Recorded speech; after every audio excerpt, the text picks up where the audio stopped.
Luhlelo sive siyathuthukwa maswati amahle lukhulumisa ke indzaba ukuthi ke emaswati ake imindawonye emaswati achubekela ke phambili kungako nalo hlelo silibita ngeligama ukuthi ke sive siyathuthukwa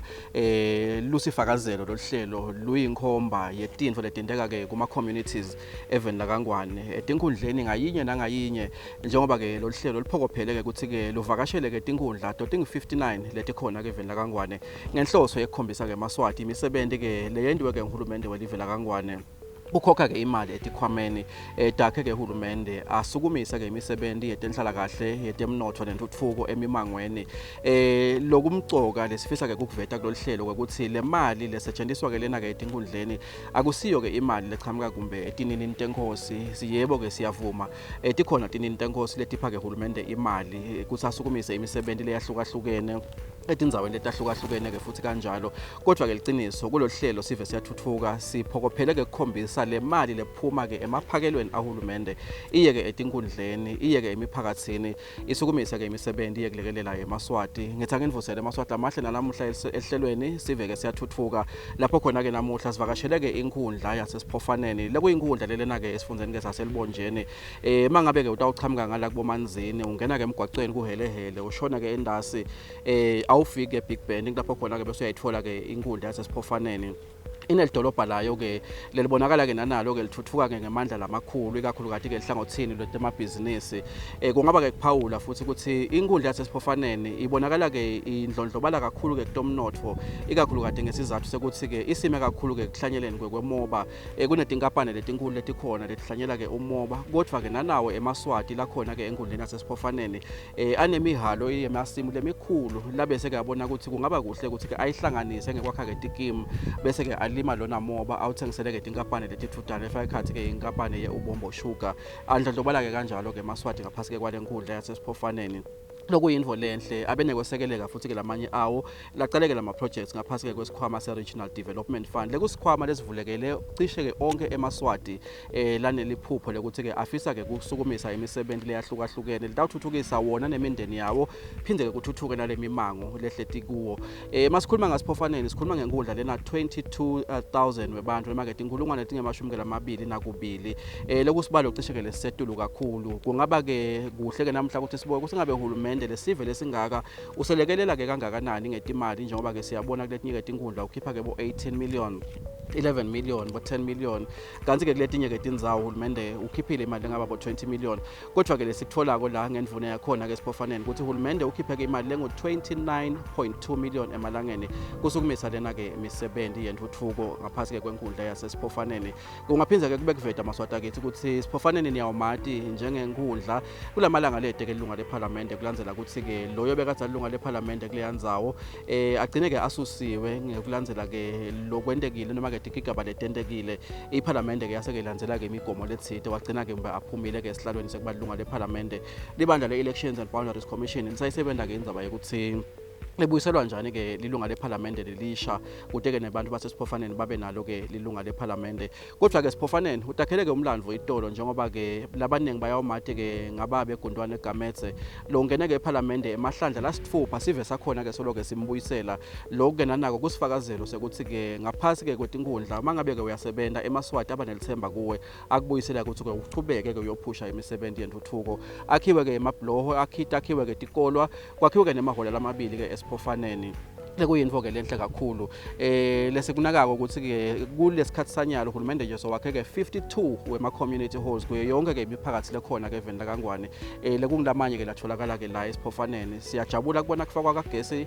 khona ke esiphofaneni kanye ke nemanti lahlobile lekungiyona ke inhloso yalolu hlelo lekungiyona ke inhloso yahulumende ukuthi ke sive sikubone lokwendiwa ke nguye ke uhulumende kanti ke angeke kanze kakhulu maswati akithi asifone khona ke esiphofaneni siyobona ke lemisebenzi lesiyibalako naleminye lesingakayibali kulolu hlelo. Njengoba sekuvetiwe ukuthi lenkundla yasesiphofaneni inesive lesibalelwa etinkulungwaneni etingamashumi 22,000 lokhu kulandzela ukuthi lenkundla inemiphakathi lesikhombisa lefaka ekhathi umphakathi wakamkhweli wakumphuma kutse Nceka Thamboti Madlenya Ngevini kanye nawo umphakathi wakumaphilingo Lokunye lesingakuphawula ngayo lenkundla ukuthi sivele singephansi kwayo sihlaselwa kakhulu somiso lokusenda ukuthi sitiphilise ngako kulima wona umoba njengoba ubonakala unelikusasa kule nkundla kanzi netimakethe temhlaba cishe tiseme kahle. Lesinye sivesayo sitiphilisa ngawo emabhizinisi etitolo nangako nje kumaketha kulo lelidolobhakati lakhona eSIPHOFANENI kulandzela ukuthi liphitsitela kakhulu.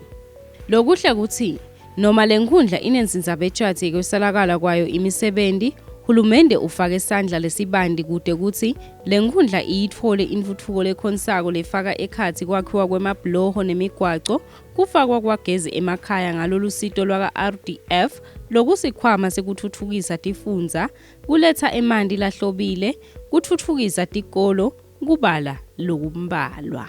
Lokunye lokuvelako ukuthi nensha yalenkhundla uhulumende akayishiyi ngephandle ekuyitfutfukiseni, kulandzela ukuthi linyendi layo lihlomule kuto tikhwama tekucala emabhizinisi lokufaka ekhatsi sona sikhwama sekutfutfukisa bantfu labasha i-Eswatini Youth Enterprise and Revolving Fund lokusikhwama sahulumende lesitfolakala ngekusicela khona etinkundleni kanye nesikhwama se-Inhlanyelo Fund naso lokusikhwama lesasungulwa ngumndeni wemnumzane Nat Cash lo inhloso yaso kutfutfukisa wonke umuntu eSwatini njengekubolekisa ngemali kusukela emakhulwini lasihlanu 500 emalangeni kuya etinkulungwaneni letingemashumi-25 25,000 emalangeni. Lo intalo yakhona yincane kakhulu ingu-8% njalo ngeminyaka njengoba umnumzane Wandile Kunene longumphathi walesikhwama se-Inhlanyelo Fund asichazela ngaso nekuthi yasungule kanjani nekuthi sive seMaswati singahlomula kanjani kuso. Lesikhwama se-Inhlanyelo Fund sisebenza ngemphakathi lokusho sibonke bosomabhizinisi labafuna phakathi icelo ka-Inhlanyelo Fund batsinzana nemiphakathi yabo. So saqala ke lesikhwama kusho ukuthi yonke imiphakathi eveni seyisitakele. Sisebenza on a revolving basis. Kude sithi singayikhipha leyo mali kuleyo mphakathi kubese kugcina ukuthi ibuye ithi ngabuya bese ke sengena labasha bosomabhizinisi. Sisebenza njalo kulesikhwama eveni lonke. Imali lesibolekisako sibolekisa imali lecala ku-1,000 emalangeni iye ku-25,000 maximum. Indalo yale mali ngo-8% ngeminyaka. Le gadzi usibhadale ngeminyaka noma ke maximum kube ngu-24 months lapho funeke ibhadale khona. Sibolekisa ke bosomabhizinisi ngamunye kepha ke indlela suke idlula emphakathini ngokuya ngalowo mphakathi ukuthi ubhadala kahle. Imphakathi lebhadala kahle njalo ngeminyaka bayathola. Le ngacetsi ke bese kumele ukuthi ke labo labasakhona into abacetsele bese khani ngena labasha. Impela lendzaba yokuhlomula kulesikhwama se-Inhlanyelo Fund kamelula kufakazelwa nayindvuna yenkhundla yaseSIPHOFANENI umnumzane Mzimela Simelane lodvumisa kakhulu uhulumende ngaso lesikhwama. Uthi linyendi lensha kule nkhundla yakhe impela izuze kakhulu kuso.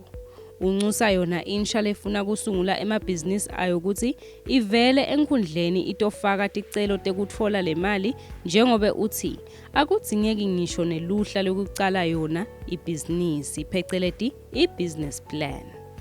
Simelane uthi le nkundla yaseSIPHOFANENI isendzaweni lehlaselwa kakhulu lilanga lokwenta ukuthi impilo ibe lukhunyana ngisho nangakuto tekulima. Uthi imetamo lengcono lengentiwa ngiyo lensha kusungula wona emabhizinisi ayo lahlukehlukene. Bantu labaphumelela nje lapho ngicala se-2019 labang-11 labaphumelela bayithola le mali bebachambe enkundleni yaseSIPHOFANENI. Baphindze yabuya umnyaka lolandzelako baphindze bachubeka abantu bafaka manje inombolo ke tasetiyange kwehla sekungaba kubakhutsata nje abantu labasha. Njalo kube nakulo mnyaka bekuthathwa evikini leliphelile njengalesihlanu bafakile abantu nakhona enkundleni yaseSIPHOFANENI. Manje abanye bathambela direct baye khona ngati but la lamanye amafomu akhona lahambile bataphindze basatise ke bathi sethulela umbiko ukuthi linani leliphumelele eSIPHOFANENI lingaka. Sekungaba kukhutsata nje abantu labasha ukuthi abangesabi bete enkundleni batothola amafomu ahlala khona ka-youth fund sibachazele lapho singabachazela khona basitakana. Umnumzane Simelane uthi impela linyendi lensha lenkhundla yakhe seyiyalala behle kulandzela ukuthi tinhlangano letimbili tebantfu labasha kuleli lokuyi Eswatini National Youth Council kanye ne-Eswatini Youth Enterprise and Revolving Fund tikhonile kuta enkhundleni yakhe tofundzisa yona insha ngato tekusungulwa kwemabhizinisi kulandzela ukuthi ematfuba ekucashwa kulamalanga asashabalele. Uthi lenye insha seyindlondlobele sibili emikhakheni lehlukahlukene kuto temabhizinisi uthi kati sebamcoshile etiko. Ngakulokunye umnumzane Wandile Kunene longumphathi wesikhwama se-Inhlanyelo Fund uncusa yona insha kuleli velonke ukuthi iye emiphakathi yayo kuze itohlomula kulesikhwama se-Inhlanyelo Fund ingahlali igoce tandla nakhatha lokulusito lukhona lekuyitfutfukisa. Ngabakhuthata nje eMaswati ukuthi akachumane nemiphakathi yabo kuva ukuthi bakusiphi isigaba nenhlanyelo fund ukuthi labo labasitakele ababhadale bese bakhona ngena labasha labanye ukuthi basitakale. Konke lokhu ke kutawuthuthukisa live bosomabhizinisi badlondlobale live lithuthuke. Lo ngumphathi wesikhwama sekuthuthukisa yona insha kuleli i-Youth Enterprise and Revolving Fund umnumzane Bhekizwe Maziya uthi kuyamjabulisa kakhulu impela kuveta ukuthi insha yale nkhundla yasesiphofaneni ihlomule kakhulu kulesikhwama kangangekuthi ibalelwe ku-top 10 kulabazuzile nayicathaniswa nensha lezuzile velonke. Isikhwama sahulumende sekuboleka abantu labasha kungaba kubakhuthata abantu labasha kuthi lolu hlelo lelo uhulumende walendela bona abantu labasha ngekubuka ukuthi bakhungethwe tingcinamba tebuphuya nekungatholakali kwemisebenzi. Wasike nakasakha lesikhwama uhulumende wathi asisite abantu labasha ukuthi baphume ephuyeni baphume enhluphekweni yokuswela imisebenzi. Ticelo lesetiphasile ka-Youth Fund ti-200 ngamakhulu amabili lesingase nje imali setiphumile abantu labasha lawo mabhizinisi leyo asaqalile. Ngalokuthi-ke tonke-ke labantu labasha bachamukela inkundleni siphinze sikucwaninge ngekubuka ukuthi ngwantiphi tinkundla letibonakala basapota labantu labasha ukuthi bawacala amabhizinisi sitokhona nekuthi nasenta tinhlelo tethu sibone la kushoda ngakhona sibese sesiphuma sibheka ngakhona kuyo-create awareness ukuthi sibona ngasi kuyashoda ngala. Tinombolo tethu-ke letikhona kwanyalo lesti-improve-ako njalo nasikuchubeka kungeteka leticelo. Ngingathi nje pheceleti nangathatha tinkundla leti-10 nangathi top 20 yato luhlalato nje lekuphumelela kweticelo kucala SIPHOFANENI lesesineticelo leti-10 nje kuze kube nginyalo.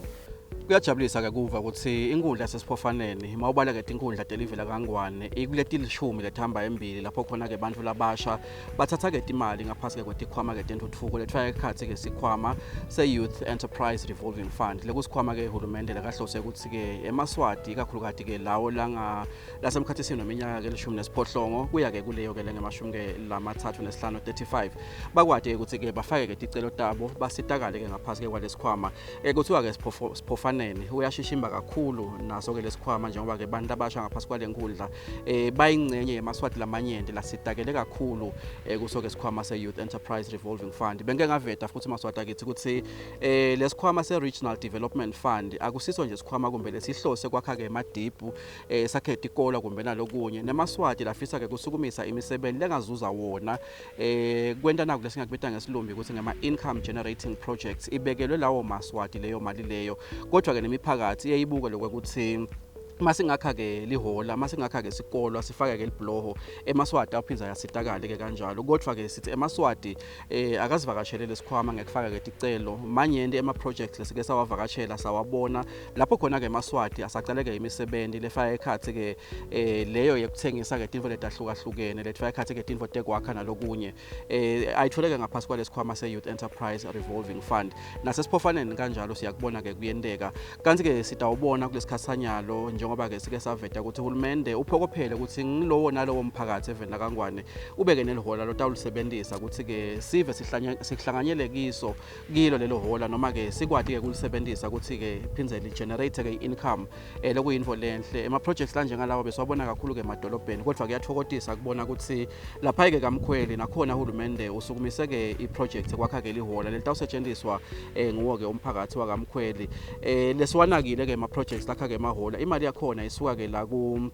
1.2 million kuya ke etulu lokusho ukuthi ke uhulumende ukhona ke kwakha ke emahola lasezingeni lelicinile noma kumbe litawukhona ukuthi lithathe ke iminyaka solo ke limile asibone ke nali la kaMkhweli njengoba ke nakhona uhulumende sekavele ke ayisukumisile iproject kwakha ke lihola imali kayikhiphile khona kwakha ke lo msebenzi walelihola ngo 1.9 million emalangeni.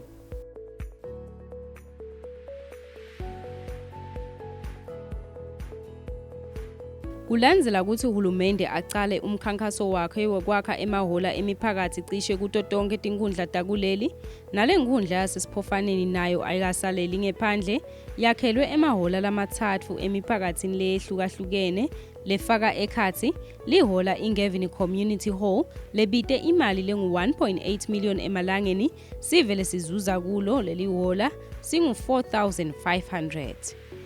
Lesibili lihola lelakhiwe kule nkhundla lehola emnotfweni Community Hall lona lelibite samba semali lengu 3.2 million emalangeni kanti sivele sizuza kulo singu 15200. Bese kuthi lihola lelakhelwe umphakathi wakaMkhweli lona lelibitwa ngekuthi kukaMkhweli Community Hall lona libite uhulumende imali lengu 1.1 million emalangeni kanti sivele sizuza kulo sibalelwa emakhulwini lasiphohlongo 800. Ngekusho kwemkhankaso wahulumende uthi lamahola akasentshentiswe ekubambeni imihlangano yemimango leyehlukahlukene kuphindze futhi kwakhiwe nenzuzo ngawo pheceleti i-income generating purpose njengobe bukhulu bawo bungamumatha bamfu lababalelwa emakhulwini lamathathu 300. Kuyavela ukuthi sive sakuleli esikhathini lesindlulile besihlupheka impela ekubambeni yona imihlangano leyehlukahlukene yemimango kangangekuthi besiyibambela ngephansi kwetihlahla nasetikwemadvala lo sekuyinfo leseyiyosala ingumlandvo njengobe hulumende asakhela amahola velonke. Umnumzane Amon Dlamini longisihlalo welikomidi lemsebenzi wekwakhiwa kwelihola lemango emphakathini wakaMkhweli impela uthi sive sengwenyama besifile kubambela imihlangano elangeni etikwemadvala. Uncusa sona sive ukuthi siwasebenzise ngekwanaka lamahola lawachaza njengesipho lesikhulukati lesiphuma kuye hulumende wembube yeMaswati. Siba kaMkhweli nje la lo mango lo tonke tintfo besinetha litulu sinetha timvula lapho esigangeni noma ngabe kunemhlangano la emphakathi noma kunanaba labamuketisa ngekudla bebanetha litulu nyalo sesibonile ukuthi ngeke baze banethwe litulu ngeke size sibe netimvula nekuthi noma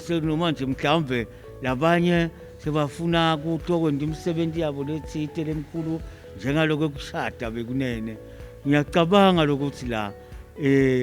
indlungu litasivumela simane sikwendele khona. Umnumzane Dlamini utvumisa kakhulu yona inkundla yakhe yasesiphofaneni ngekuthi ibe lihlahlandlela ekuthenini ligcine lelihola lakhiwe ngephansi kwalomphakathi wakhe wakaMkhweli. Uthi bona njengelikomidi lalomsebenzi impela bebabambisene kahle kakhulu nayo inkampani yakaSanza Construction lebe yakha lelihola lathi lenkampani ithethe tinyanga letisifupha nje kuphela kulakha njengoba seliyanga sekupheleni. Umnumzane Dlamini uphinze uncusa hulumende ukuthi achubeke nekusekela sona sive sengwenyama ekutheni kulethwe intuthuko kubamvu fana nekwakhiwa kwemitholampilo edvute nayo yonke imiphakathi yakuleli kude sive singatohamba sigaba lesithe nasiphathekile. Uphinze utvumisa hulumende ekufakeni isandla lesibonakalako kulungisweni kwemigwaco nasekwakhiweni kwemabloho kanye nekufakwa kwagezi emakhaya. La kuchaza njengentuthuko lehambisana nenjabulo lengachazeki. Lokwakhiwa kwaleli bhloho kule nkhundla sekutokwenda impilo yale Sive ukuthi ibe ngcono kakhulu nalinako ehlobo. Leli bhloho lelakhiwe ngephansi kwemphakathi wakamkhweli longephansi kwemfanenkosi Mshengu libite uhulumende imali lengu 1.9 million emalangeni kanti Sive lekubhekeke ukuthi sizuze kulo sibalelwa enkulungwaneni na half 1500. Ngekusho kwemnumzane nathi Sibanze lobucopho uthi Sive besihlupheka kakhulu nalinako ikakhulu bothishela nabo bafunzi lebewela lomfula imihla ngemihla. Nkosi yami lengakusho siba kamkhweli sishoda nemlomo ukuthi bongela ngendlela uhulumende lasite ngayo ngale bhloho. Lapha kunetikolo letimbili ngale lebita ukuthi tibwele kuleli bhloho kunemnotfweni primary nemnotfweni high school. Belithina ngabe leli bhloho litulu selinile labantwana bangakhona kuwela labasuka ngale kuletinye tindzawo ukuthi bafikele esikolweni nemathishela bekangakhona kuwela aye esikolweni ngesizathu sokuthi letikolo tethu sangasito letinkulu kakhulu basaqashele esiphofaneni tindlu tekucashisa ubita ukuthi basuke esiphofaneni baye esikolweni ukhanze ukuthi ke lamakhumbi akasakhona kuwela. Kepha ke nyalo sisive sakamkhweli nasibona leli bhloho lethu seliya ngasekupheleni sesithi noma timvula tingavela sesitawukhona ukuthi bothishela kanye nebantwana bakhona kufikela esikolweni baqhubeke netifundo tabo. Sibanze ubonga kakhulu uhulumende nayo inshaya kulomphakathi wakamkhweli ngekubabambisa kusendiwa lomsebenzi. Uphinze ubonga nato tikhwama tekutfutfukisa bantfu labasha Eswatini Youth Enterprise and Revolving Fund lekusikhwama sahulumende lesitfolakala ngekusicela khona etinkundleni kanye nesikhwama se-Inhlanyelo Fund naso lesibolekisa ngemali kude kuthi kusungulwe emabhizinisi abo. Njengoba uthi kuneticelo letifakwa ngiyo insha ngaphansi kwalomphakathi wakhe wakamkhweli. Uthi nemfanenkosi Mshengu walomphakathi wakhe naye uhlala ayigcugcutela insha ukuthi isungule emabhizinisi ayo lafaka ekhathi kulima njengobe kulinywa umoba kule nkhundla lohamba ngesivinini lesikhulu. Cha insha yasesiphofaneni kukhona labazamaka ukuthi iphilisa abantu labasha labanye bayazama ngayo yona leti mali leti lebestishito leti buya khona uhulumende lokhanza ukuthi bayatiboleka emphakathini takubonhlanyelo bayakhona kwenta tingulube bayakhona kwenta tinkukhu labanye ke bayahamba ngale mifula bangibita ukuthi angiyobuka ngiyengikhanze ukuthi impela banayo impokophelo ukuthi bafuna kulima emfuleni imane lo mfula wethu ke ungumfula lo uhamba bese uyaphela so bese kuba likhulu ukuthi labantu batawathola kanjani angathi nje ukuthi uhulumende nabakithi ngabe nabakithi umuntu nasakhulekela sacelela lensha ngoba vele nanyalo nje ivele ikhale ngalokulima ukuthi ifuna kutawulima ngoba iyamvotha uhulumende vele bantu abalima bona nje bonke sebaphophele lapha ukuthi abamane balima umntwana enkosi ke uthi cha umfula nje umatini sekhona akuhanje abantu abasha baye bophatha igotsi babanikete tindzawo babuye emphakathi bababusisele bantu balima sesilapho nje kepha ke Nkosi yami nyalo ukuthi asakhona lamandi la emfulweni kuthi ke kungaba dry ebusika bese ayaphela bese ke emaphupha abo sayabalimalela ke ngaleyo ndlela.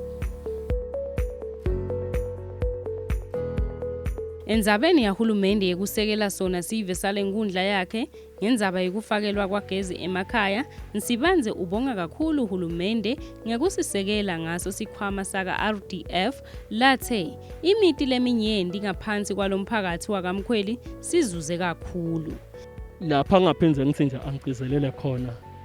sikubonga sitibulalela emabhodlela kuye uhulumende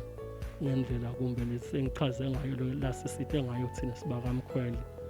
Nkosi yami sekuba sekuthenini ke tonke phela tinto dinengi imisebenzi minengi ngetigotsi ngoba naloku lenkubala kusesigotsini kukhona lokunye futhi lokusetigotsini letinye lokungitodona leto tinkinga. Ngakulokunye Indvuna yenkundla yasesiphofaneni umnumzane Mzimela Simelane yena utvumisa uhulumende ngekusekela lenkundla yakhe ngalentfutfuko lathi seyishintshe kakhulu timphilo tebantfu labangephansi kwalenkundla yakhe. Ya singathumisa kuhulumende ukuthi cha uyasibambisa uyasebenta siyabona tindlela atendile mhlambe ukuthi akakhona ukupromoteka kahle kuletinye tindlela asuka atendile tinkundleni ngalokho ke mhlawumbe bani labanye vele because bantu labangathanzi lokuvakashela enkundleni bantu abavakasha etinkundleni bete batokufa kuzini labangakuthola inisito labangasitakala ngathi awuchubeka basitakala siyatibongela nje kakhulu kuhulumende weMaswati kusibambisa zeinkundla zesiphofane. Umnumzane Simelane uthi endzabeni yetikimu tagezi nekuzuza kwato kule nkundla yakhe impela kuyajabulisa. Uthi tizuze kakhulu ubonga hulumende ngekubakhela lidip lelibite imali lengu 290,220 emalangeni. Lathi kulo kuzuze bafuyi labangetulu kwa 3,500. Uthi ngaseluhlangothini lwekutfutfukisa tikolo ngaphansi kwale nkundla yakhe kume kanjena. Kunesikolo lesincane seduze primary school sona lesizuze ngekwakhelwa indzawo yekugeza tandla tebafundzi emetameni yekulwa nesifo semkhuhlane we-COVID-19 kanzi bafundzi labazuzile bangemakhulu lasihlanu 500. Bese kuthi sikolo lesincane iSt Philip's Primary School naso sizuze ngekwakhelwa likhishi lekuphekela bafundzi lelibite imali lengu 350,000 emalangeni kwazuza abafundzi labangu 215 kanye nabothishela babo labalishumi nakubili 12. Sikolo lesincane iLanjane Primary School sona sakhelwe indlu yekuhlala bothishela pheceleti i-administration block ngemali lengu 850,000 emalangeni kwazuza bothishela lababalelwa emashumini lamabili 20. Umsakado lohlelo Sive Siyatfutfuka ulukhangisa ke ngesicubulo lesithi ke intuthuko yetinkundla intuthuko yeMaswati ngethemba ukuthi eMaswati atawufakazelana nathi ikakhulukazi ke ngekubuka lemisebenti leyendekako on the ground enkundleni yasesiphofaneni kunyenti losokwendekile ikakhulukazi masibuka nemali uhulumende lakayikhiphile kule yankundla kulomnyaka noma ke kule financial year ya 2020-2021 imali lengo 29.2 million emalangeni lokuyimali cishe lenkulu kunato tonke lesike satibona kule tinkundla letilishumi nakunye letendlulile njengoba ke siphofaneni kuyinkundla yelishumi nakubili kuleti ke lesitendile setawuqhubeka futhi ke sibone ukuthi ngabe embili khona uhulumende wenda ini overall project yemahola nje uhulumende lakayafakile kulena ndzawo ngo 6.2 million emalangeni kuyasho ukuthi njengoba ngivedile uhulumende uphokophele ukuthi eMaswati angashiswa lilanga anganethwa litulu angahlali emoyeni kodwa ke aphinza atisebenzise letakhiwe kubuka ukuthi angayakha kanjani ke inzuzo lengazuza yona ke imiphakathi ke lekiyo kanti ke sibonile ukuthi uhulumende aqinisa ke iproject yakhe ukuthi ke lapho eMaswati anebulukhuni bekolela ngeshare ngendzaba yemifula afake ke imali yekwakha ke ema low level crossing bridge sibonile ke esiphofaneni kunembushana low level crossing bridge lengo 1.9 million emalangeni uhulumende ke lakayakhile lite ke bantu basafa Eswatini babulawa indzaba ukuthi bawela ke imifula igcwele kodwa ke kuyathokozisa kubona uhulumende akwenda info lesetulu kulolu hlelo lwakhe lokuletha ke lusito kubantu ukuthi eMaswati akangasilimaleli akangasishiyeke emhlabeni ngendzaba yokuthi beketama ke kwewela imifula sethemba nje ukuthi nakuletinye ke tindzawo lapho khona kunebulukhuni bekwewela botebetebe lasebayingodi uhulumende uyawukhona ukuthi ke achamuke ngekubambisana nabo babe bucopho netindvuna ke tetinkundla nawo ke malunga eParliament tisejendwe leto tindzaba kanti ke esigcaweni sibone uhulumende afaka imali lengo 290,000 avusa ke lidip lapha lelitawuzuza ke bafuyi kule yandzawo kanti ke sibonile nekuciniswa kakhulu kwetinhlelo tekufaka gas esiphofaneni this is the biggest sum we've seen on Sive Siyatfutfuka kulolu hlelo kusukela licalile njengoba uhulumende ukhanyisela ke eMaswati ngaphasi kwalolu hlelo lwe rural electrification project noma ke rural electrification scheme imali kayikhiphile uhulumende esiphofaneni inkundla ngo 4.5 million emalangeni